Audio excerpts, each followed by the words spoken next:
Social media થકી વેપારી અને સિનિયર સિટીઝન સાથે સંપર્કમાં આવી ઘરે મળવા બોલાવી હની ટ્રેપમાં ફસાવી રૂપિયા પડાવતી ટોળકીના વધુ 3 આરોપીને ઝોન 5 એલસીબી અને રામોલ પોલીસે દબોચી લીધા છે।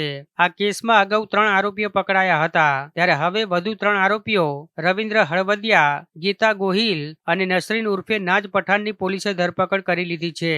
આરોપી નાજ પઠાણ સોશિયલ મીડિયા થકી વેપારી અને સિનિયર સિટીઝનને ફસાવતી અને બાદમાં ઝડપાયેલ આરોપી રવિન્દ્ર હળવદિયા પીઆઈ તરીકેની ખોટી ઓળખ આપી હની ટ્રેપમાં ફસાવી રૂપિયા પડાવતો હતો, જ્યારે અગાઉ પકડાયેલ આરોપી ઉપેશ સરવૈયા, હિતેન ચૌહાણ પોલીસ કોન્સ્ટેબલની ઓળખ આપતા હતા। આ ટોળકી સામે નરોડા, વિવેકાનંદ નગર, કીમ, જામનગર, પાલીતાણા અને વડોદરામાં ગુનાઓ નોંધાયેલા છે અને અત્યાર સુધી આરોપીઓએ આ રીતે 20 થી વધુ લોકોને હની ટ્રેપમાં ફસાવી રૂપિયા પડાવ્યા છે।